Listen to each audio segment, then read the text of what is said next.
충격적인 일이 일어났다고 합니다. 바로 여기는 러시아 모스크바에 있는 최고의 병원 시설이라고 하는데요. 러시아 미모의 여성이 산소 마스크를 쓴 채 누워서 눈물을 흘리고 있습니다. 이 여성은 이것 때문에 자신의 인생이 모든 게 바뀌었다고 합니다. 이 멜로디는 한국에 관한 거라고 하는데요. 도대체 이 노래는 어떤 노래였을까요? 그리고 이 여성은 결국 어떻게 되었을까요? 지금 바로 사연 시작해 보겠습니다. 제 이름은 베스페리나 마르코프이고 저는 올해 60살이 되었어요. 저는 모스크바의 한 대형 건설 회사에서 프로젝트 매니저로 일하고 있습니다. 그런데 오늘 저는 병원 침대에 누워 산소 마스크를 쓰고 한숨 한숨이 폐를 태우는 느낌을 받고 있어요. 의사 선생님께서 진행성 폐암 진단을 받았다고 말씀하셨습니다. 숨을 들이쉴 때마다 제 시간이 얼마 남지 않았음을 실감하게 됩니다. 어떻게 모든 일이 시작되었는지, 그리고 오늘 아침 어떻게 다시 모든 것이 바뀌었는지. 저는 30년 전으로 마음이 돌아가고 있습니다. 병실은 소독약과 차가운 금속 냄새가 가득합니다. 복도 저쪽에서 다른 환자분들의 기침 소리가 잔잔히 들려와요. 말을 하려 할 때마다 가슴이 답답해집니다. 저는 작은 음악 플레이어의 재생 버튼을 누르고 이어폰 하나를 귀에 꽂았습니다. 부드러운 선율이 귀를 감싸는데 김광석의 노부부 이야기라는 한국 노래입니다. 가사는 이해할 수 없지만 음악은 눈 내리는 아침 햇살처럼 따뜻하게 느껴집니다. 노래가 흐르는 동안 저는 눈을 감고 1992년의 모스크바 한겨울 아침으로 마음이 날아갑니다. 그날은 몹시 추웠어요. 저는 가장 좋은 정장을 차려입고 유리벽으로 둘러싸인 회의실로 성큼성큼 걸어 들어갔습니다. 숨을 내쉴 때마다 입김이 구름이 되었지만 저는 자랑스러웠습니다. 국제 대형 건설 프로젝트의 프로젝트 매니저로 임명된 순간이었거든요. 회의실 안으로 햇살이 쏟아지며 먼지 입자들이 반짝이고 있었습니다. 그때 문이 열렸어요. 키 큰 남자가 검은 서류 가방을 들고 들어왔습니다. 짙은 코트는 눈부신 흰 눈과 극명한 대조를 이루고 있었죠. 그의 걸음걸이에는 자신감이 넘쳤습니다. 날카로운 눈빛 속에 깊은 결의가 담겨 있었어요. 그는 설계 도면을 살펴보다가 얼굴을 찌푸리며 말했습니다. 이 도면대로 진행하면 나중에 문제가 생깁니다. 그의 러시아어는 명확했지만 외국인 특유의 억양이 느껴졌어요. 제 심장이 빠르게 뛰었지만 저는 침착하게 일어나 물었습니다. 어떤 문제가 생기죠? 그의 목소리는 흔들림 없었습니다. 이 계획대로 시공하면 구조물이 안전하지 않습니다. 그는 저를 똑바로 바라보며 말했어요. 그 순간 저는 무례함이 아니라 솔직함을 보았습니다. 그때까지만 해도 저는 외국 엔지니어는 모두 엄격하고 차갑다고 생각했어요. 하지만 그의 말에 저는 존경심이 생겼습니다. 그는 자신의 일을 성실히 수행하며 사람들의 안전을 진심으로 걱정하고 있었죠. 그날 오후에 저는 그가 한국에서 왔고 이름이 준호라는 걸 알게 되었습니다. 우리는 잠깐 커피를 나눴는데 제가 몇 주째 무시해온 기침을 하고 있다는 걸 그는 알아챘어요. 준호 씨는 커피 대신 따뜻한 차를 건네며 다정하게 걱정해 주셨습니다. 그 작은 배려가 제 인생을 바꿀 줄은 그때는 몰랐어요. 이제 병원 침대에 누워 음악과 기계 소리가 뒤섞인 이 순간에도 저는 깨닫습니다. 30년 전 제 삶에 따뜻함을 불어넣었던 그 한국 노래는 지금 이 마지막 시간에도 저를 이끌어줄 힘이 여전히 있다는 것을요. 제 이야기는 아직 끝나지 않았습니다. 다음 날 아침, 저는 병원 모니터의 삑삑거리는 소리와 산소기계의 시익거리는 소리에 일어났어요. 숨을 쉴 때마다 차가운 공기가 불길을 통과하는 것처럼 느껴졌습니다. 밤새 기침하느라 가슴이 아팠어요. 저는 침대 옆 음악 플레이어의 버튼을 눌러 다시 김광석 씨 노래를 들었어요. 부드러운 선율이 상처난 폐를 어루만지며 제 안의 두려움을 잠재워 주었습니다. 잠시 후 저는 천천히 몸을 일으켰어요. 갈비뼈를 다치지 않도록 조심하며 방을 둘러보았습니다. 창백한 파란색 벽, 좁은 침대, 손대지 않은 아침 식사 쟁반, 그리고 회색빛 모스크바 하늘이 보이는 창문이 있었죠. 밖에서는 도시가 깨어나고 있었지만 이곳 시간은 무겁게 느껴졌습니다. 1992년 그 겨울 아침이 떠올랐어요. 저는 준호 씨를 처음 만났을 때 30살이었고 건강했고 자신감이 넘쳤으며 목표가 분명했어요. 그때 폐 속 찬 공기는 타지 않았고 저는 유리벽 회의실로 당당히 걸어 들어가며 제 경력에서 가장 큰 프로젝트를 이끌 준비가 되어 있었습니다. 그날 준호 씨는 제가 기침하는 걸 알아채고 깜짝 놀라셨죠. 저는 단순한 감기라고 넘겼지만 돌아보니 그 순간이 수십 년간 저를 따라다닌 병의 첫 경고였어요. 병실에 한 간호사님이 죽과 차가 담긴 쟁반을 들고 들어왔습니다. 그녀는 다정하게 웃었지만 눈빛에는 슬픔이 깃들어 있었어요. 저와 같은 환자를 너무 많이 본 사람의 표정이었죠. 저는 억지로 미소 지으며 감사합니다. 라고 속삭였습니다. 아침 식사 후 저는 다리가 떨리는 걸 참고 천천히 화장실에 다녀왔어요. 돌아오니 딸 마리아가 제 침대 옆에 앉아 있었습니다. 눈이 빨갛게 충혈됐지만 애써 미소 지으려 했어요. 기분이 어떠세요? 그녀가 조용히 물었습니다. 저는 IV 선을 건드리지 않게 조심하며 그녀의 손을 잡았어요. 피곤해요 라고 고백했어요. 하지만 음악이 도움이 돼요. 그녀는 담요를 정리해 주고 음악 플레이어 재생 버튼을 눌렀습니다. 익숙한 멜로디가 방을 다시 채웠어요. 저는 눈을 감고 기차 창밖에 펼쳐진 눈 덮인 나무들을 떠올렸습니다. 수년 전 준호 씨와 함께했던 주말 여행 장면이었어요. 마리아는 조심스레 저를 바라보며 깨지기 쉬운 평화를 지키려는 듯 조용히 있었습니다. 저는 그녀가 저를 잃을까 봐 두려워한다는 걸 알았지만 동시에 제 이야기를 전해야 한다는 것도 깨달았어요. 한국 노래 한 곡과 낯선 이의 친절이 고통 속에서도 온전히 사는 법을 가르쳐 주었다는 이야기요. 오전 중반 담당 의사 선생님이 와서 치료 계획을 설명해 주셨습니다. 목소리는 부드러웠지만 단호했어요. 베스페리나 씨 암이 많이 진행됐습니다. 약물로 증상을 관리할 수는 있지만 병을 완치할 수는 없습니다. 저희 목표는 편안함을 유지하는 것입니다. 그 말은 제 가슴에 돌처럼 내려앉았습니다. 저는 고개를 끄덕이며 눈물을 삼켰어요. 시간이 숨보다 빠르게 흘러가고 있었습니다. 의사 선생님이 나가고 난 뒤 저는 마리아를 바라보며 속삭였어요. 준호 씨를 다시 만나고 싶어요. 고맙다고 직접 말하고 싶어요. 그녀는 제 손을 꼭 쥐며 단호한 눈빛으로 고개를 끄덕였어요. 엄마, 제가 꼭 찾아드릴게요. 블라인드를 통해 들어오는 오후 햇빛을 바라보며 저는 비록 몸은 약해졌지만 새로운 목표가 생겼음을 느꼈습니다. 제게 힘을 준 그 노래를 전해준 사람과 다시 연결되고 마지막 순간들을 용기와 사랑으로 마주하겠다는 다짐이었습니다. 그날 저녁 병원에서 저는 가슴이 답답하고 숨을 쉴 때마다 짧고 아픈 헐떡임이 느껴졌어요. 기침이 몰아칠 때는 담요를 꽉 움켜쥐고 몸을 떨었죠. 겨우 기침이 멈추자 저는 음악 플레이어를 꺼내 재생 버튼을 눌렀습니다. 부드러운 한국 노래가 귀를 채우자 제 심장은 서서히 진정되기 시작했어요. 그 노래는 언제나 1992년으로 저를 데려다 주었습니다. 제가 사랑하면서도 두려워했던 해였죠. 그때 저는 30살이었고 에너지와 희망으로 가득했지만 이미 무시해온 기침의 기운이 조금씩 느껴지던 때였어요. 그날 오후 늦게 프로젝트 사무실에서 저는 책상에 기대어 또 마른 기침을 했습니다. 준호 씨는 즉시 알아차리며 서류를 내려놓고 두 개의 김이 모락모락 나는 차잔을 들고 다가왔어요. 베스페리나 씨, 많이 피곤해 보이십니다. 이거 드세요. 따뜻한 차가 목을 부드럽게 감싸주는 순간 저는 돌봄이 얼마나 필요했는지 깨달았습니다. 그전까지 저는 전문적인 미소 뒤에 약함을 숨기며 스스로를 밀어붙여 왔어요. 준호 씨의 다정함은 제게 생명의 끈 같았습니다. 그 후 몇 주 동안 우리는 시공 계획을 함께 오랜 시간 작업했습니다. 제가 기침을 하면 준호 씨는 일을 멈추고 물을 건네주거나 잠깐 쉴 시간을 주었어요. 처음엔 부끄러웠습니다. 저는 강하고 통제할 줄 아는 사람이 되어야 한다고 생각했으니까요. 하지만 그의 부드러운 배려 덕분에 저는 괜찮지 않음을 솔직히 인정할 수 있었습니다. 어느 눈 내리던 아침, 우리는 함께 카페테리아로 걸어갔습니다. 계단을 오를 때 숨이 가빠졌고 준호 씨는 제 팔을 잡아 저를 지탱해 주었어요. 가슴은 차가운 공기 때문만이 아니라 다른 이유로 뛰었습니다.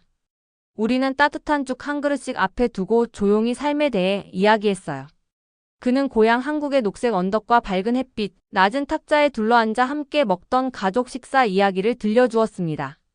저는 모스크바에서 자라며 들었던 어머니의 자장가 소리와 오래도록 남을 무언가를 짓고 싶었던 꿈을 이야기했어요.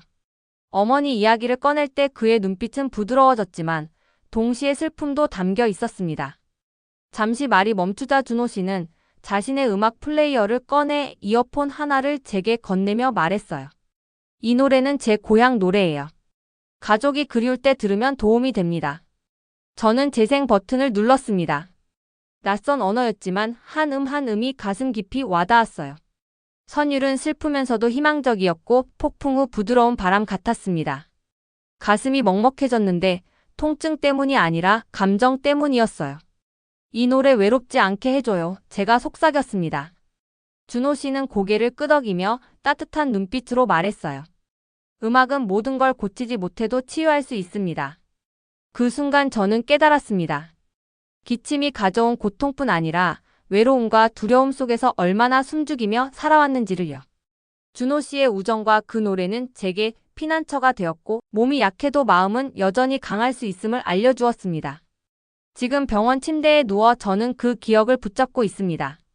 노래를 들을 때마다 우리가 함께했던 순간에서 힘을 얻어요.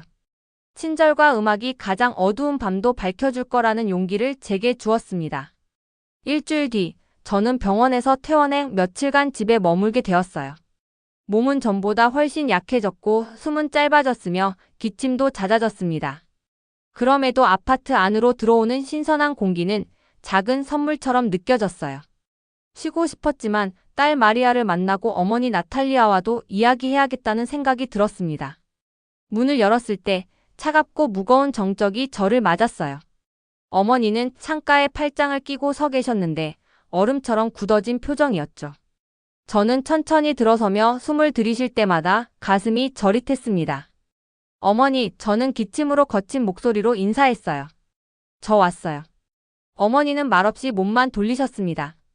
날카로운 눈빛에는 걱정과 분노가 뒤섞여 있었어요. 준호 씨 이야기를 처음 들으셨을 때 어머니의 말이 제게 상처로 남았죠. 외국 남자는 우리 가족이 될 수 없다는 말이요. 저는 가슴을 다잡으며 다가갔습니다. 어머니, 제가 아파요. 진행성 폐암이에요. 죽어가고 있습니다. 그 말에 어머니 얼굴이 잠시 부드러워졌지만 곧 고개를 저으셨습니다. 그래도 달라지는 건 없단다. 낯선 사람에게 마지막 날들을 낭비할 순 없어. 내 자리는 여기 우리 곁이야. 눈물이 핑 돌았어요. 어머니를 실망시킨다는 두려움과 수치심이 오래 제 안에 있었지만 이제는 제게 평화를 주는 것을 선택해야 한다는 걸 알았습니다. 의자에 몸을 기댔어요. 어머니 시간이 얼마 남지 않았습니다. 준호 씨는 제가 가장 필요할 때 위로와 희망을 준 사람이에요. 그걸 포기할 수 없습니다. 어머니는 등을 돌리며 어깨를 떨었고 문가에는 마리아가 두려운 표정으로 서 있었어요. 저는 딸에게 다가가 그녀의 손을 잡았습니다. 따뜻하고 익숙한 느낌이 저에게 힘을 주었습니다. 어머니의 목소리가 갈라지며 다시 나왔습니다. 그 사람을 선택한다면 오늘 밤 이 집을 떠나거라. 가슴이 뛰었지만 저는 결심이 선 상태였어요. 마리아의 손을 꽉 쥔 뒤 어머니를 향해 속삭였습니다. 미안해요. 어머니도 사랑하고 마리아도 사랑합니다. 하지만 남은 시간엔 제 마음을 따라야 해요. 답변을 기다리지 않고 작은 가방 몇 벌 옷과 음악 플레이어만 챙겨 아파트를 나섰습니다. 복도 조명은 차갑고 날카로웠지만 공기는 자유로웠어요. 발걸음마다 고통이 있었지만 저는 멈추지 않았습니다. 밖으로 나오자 눈이 부드럽게 내리고 있었습니다. 가로등 아래 멈춰 서서 얼굴 위로 녹는 눈송이를 느꼈어요. 숨은 거칠었지만 마음은 한결 가벼웠습니다. 두려움 대신 평화를, 분노 대신 희망을 선택한 순간이었어요. 그날 밤 저는 준호 씨 아파트 소파에서 잠들었습니다. 기침이 자주 깨었고 산소 마스크는 차갑게 느껴졌지만 음악 플레이어를 눌러 부드러운 한국 노래를 들으며 제가 옳은 선택을 했다는 확신을 얻었습니다.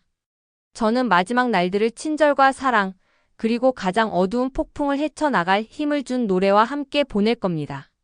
다음 날 아침, 저는 준호 씨 소파에서 몸이 뻣뻣하고 약해진 채로 눈을 떴어요. 숨을 들이쉴 때마다 가슴이 아팠고 기침이 날카롭게 쏟아졌습니다. 그래도 창문으로 쏟아지는 햇살이 부드럽고 위로가 되었어요. 저는 산소 호스를 손에 쥐고 귀에 걸친 뒤 음악 플레이어 재생 버튼을 눌렀습니다. 익숙한 한국 노래가 방 안을 채우며 부드러운 담요처럼 저를 감쌌어요. 준호 씨가 두 잔의 따뜻한 차와 죽 한 그릇을 들고 방문에 나타났습니다. 좋은 아침입니다. 베스페리나 씨라고 조용히 인사했어요. 목소리는 차분했지만 걱정이 담긴 눈빛이 느껴졌습니다. 어떻게 주무셨습니까? 저는 차를 한 모금 마셨습니다. 목을 부드럽게 감싸주었고 가슴의 답답함이 조금 가라앉았어요. 훨씬 나아졌어요. 감사합니다. 라고 속삭였습니다. 준비된 기분이에요. 준호 씨는 고개를 끄덕이며 쟁반을 내려놓았어요. 이번 주말에 모스크바 밖으로 잠깐 다녀올까요? 신선한 공기가 숨쉬기 더 수월하게 도와줄 겁니다. 제 심장은 두근거렸어요. 여행이 위험해 보이기도 했지만 병원 같은 벽 안에 머무르는 건 두려움만 깊게 할 뿐이라는 걸 알았습니다. 저는 주저없이 동의했고 준호 씨는 산소 농축기를 포함해 필수품이든 작은 가방을 챙기는 걸 도와주었습니다. 오전 중반쯤 우리는 북쪽으로 향하는 느린 기차에 올랐어요. 객차는 따뜻했고 저는 이마를 창문에 기대었습니다. 창밖으로는 하얀 바다처럼 펼쳐진 눈 덮인 들판이 보였어요. 차가운 공기는 닿지 않았지만 숨은 여전히 버거웠습니다. 어지러움을 느낄 때마다 준호 씨가 살며시 손을 잡아 지탱해 주었습니다. 늦은 오후 우리는 작은 마을에 도착했습니다. 두꺼운 눈 속에 목조 오두막들이 서 있었고 굴뚝에서는 연기가 피어올랐어요. 준호 씨가 기차에서 내리는 걸 도와주고 그가 예약해둔 작은 게스트하우스로 안내해 주었습니다. 안에는 나무 난로가 부드럽게 탔고 소나무 타는 향이 방 안을 가득 채웠습니다. 그는 담요를 덮어주고 산소 마스크를 조정해 주었습니다. 이어 간단한 한국식 식사 야채죽과 작은 김치 반찬을 준비해 주었어요. 낯설지만 위로가 되는 맛이었고 저는 가슴이 답답해도 천천히 한 숟가락씩 음미했습니다. 저녁 식사 후 우리는 얼어붙은 호수가 내려다 보이는 나무 현관으로 나갔어요. 저녁 노을이 분홍빛과 주황빛으로 하늘을 물들였죠. 준호 씨가 따뜻한 차가 담긴 보온병을 제 손에 쥐어주고 옆에 앉았습니다. 숨은 얕았지만 평화로운 풍경이 불안을 덜어주었습니다. 그는 가방에서 기타를 꺼내 김광석 씨 노래의 멜로디를 조용히 연주했어요. 음표들이 고요한 호수 위로 흘러갔습니다. 저는 통증이 아닌 감사함에 눈물이 고였어요. 몸이 약해져도 제 영혼은 살아있음을 느꼈습니다. 여기 데려온 건 삶이 여전히 아름다울 수 있다는 걸 보여드리고 싶었어요. 라고 준호 씨가 조용히 말했습니다. 저는 말을 잇지 못하고 고개만 끄덕였습니다. 음악은 따뜻한 포옹처럼 저를 감쌌어요. 시간이 제한돼 있다는 걸 알지만 가슴속에서 희망이 피어나는 걸 느꼈습니다. 눈송이가 깃털처럼 흩날리는 이 작은 마을에서 사랑과 아름다움은 병마 속에서도 존재할 수 있다는 걸 깨달았습니다. 월요일 아침이 되자 저는 기진맥진하면서도 평온한 마음으로 모스크바로 돌아왔어요. 몸은 그 어느 때보다 약해져 숨을 쉴 때마다 폐 깊숙이 칼날이 박히는 듯 아팠지만 제 마음은 수년 만에 느껴보는 따뜻함으로 가득했습니다. 병실의 연한 파란색 벽은 더 이상 답답하지 않았어요. 남은 날들을 그려나갈 캠퍼스처럼 느껴졌습니다. 준호 씨는 매일 저를 찾아왔습니다. 그는 직접 만든 한국 음식을 들고 왔어요. 부드러운 쌀죽, 찐 야채처럼 목을 편안하게 해주는 은은한 맛이었죠. 기타도 가져와 침대 옆에 앉아 익숙한 김광석 씨 노래 선율을 조용히 연주해 주었습니다. 음악은 마치 제 영혼에 직접 속삭이는 듯 포근하고 위로가 되었습니다. 어느 오후 의사 선생님이 다정한 표정으로 찾아오셨어요. 베스페리나 씨 상태가 더 진행되었습니다. 더 강한 진통제를 쓰면 통증은 줄일 수 있지만 많이 졸리실 겁니다. 저는 천천히 고개를 끄덕이며 현실의 무게를 느꼈습니다. 눈을 감고 눈 덮인 들판, 얼어붙은 호수, 준호 씨의 다정한 미소를 떠올렸어요. 더 이상 두렵지 않다는 걸 깨달았습니다. 저는 아픈 날들 속에서도 친절과 사랑, 아름다움을 충분히 경험했으니까요. 그날 저녁, 준호 씨는 소박한 종이에 쌓인 작은 선물을 건넸습니다. 안에는 우리가 함께했던 노래가 흐르는 뮤직박스가 들어 있었어요. 손잡이를 돌리자 햇살처럼 방 안을 채우는 멜로디가 흘러나왔습니다. 기쁨과 감사로 눈물이 뺨을 타고 흘렀습니다. 준호 씨는 제게 상상 이상을 주셨어요. 제가 속삭였습니다. 목소리는 약했지만 마음은 강했습니다. 그는 제 손을 부드럽게 잡으며 말했습니다. 베스페리나 씨께서 용기와 충만한 삶을 가르쳐 주셨어요. 제게 삶을 나눠주셔서 감사합니다. 시간이 흐르며 제 기운은 점점 사라졌습니다. 저는 준호 씨의 기타 연주나 뮤직박스 소리를 들으며 조용히 누워있는 시간이 많아졌어요. 마리아는 자주 찾아와 제 손을 꼭 잡고 오래된 사진첩을 읽어주었습니다. 어머니도 직접 만든 차를 들고 와 조용한 사과를 건넸어요. 방 안에는 사랑이 가득 차며 우리 사이의 거리가 점점 좁혀졌습니다. 어느 날 아침, 저는 놀랍도록 평온한 기분으로 눈을 떴습니다. 햇살이 이전보다 밝게 들어와 침대를 따뜻하게 감싸 주었어요. 준호 씨는 기타를 손에 들고 제 옆에 있었고 저는 미소 지으며 그의 손을 잡았습니다. 노래가 끝날 때쯤 저는 숨이 천천히 가벼워지는 걸 느꼈습니다. 가슴이 더 이상 타오르지 않았어요. 저는 눈을 감고 마지막으로 사랑과 음악에 둘러싸인 채 제 삶이 의미 있었음을 알고 평화롭게 떠났습니다. 그 뒤로 준호 씨와 마리아는 조용히 제 침대 곁에 앉아 있었습니다. 뮤직박스는 여전히 부드럽게 연주되었고 그 멜로디는 마치 부드러운 약속처럼 방 안을 메웠습니다. 제 마지막 메시지는 간단하지만 진실했어요. 사랑은 시간을 넘고 거리를 넘어 이어집니다. 우리가 떠난 뒤에도 남아 있습니다. 그 마지막 순간, 노래는 단순한 음악이 아니라 마음과 마음을 잇는 다리가 되었고 친절과 사랑이 삶을 넘어 영원히 지속될 수 있다는 증명이 되었습니다. 오늘의 영상은 여기까지입니다. 오늘의 사연 재밌게 보셨다면 구독과 좋아요 꼭 부탁드립니다. 지금까지 한편의 감동이었습니다.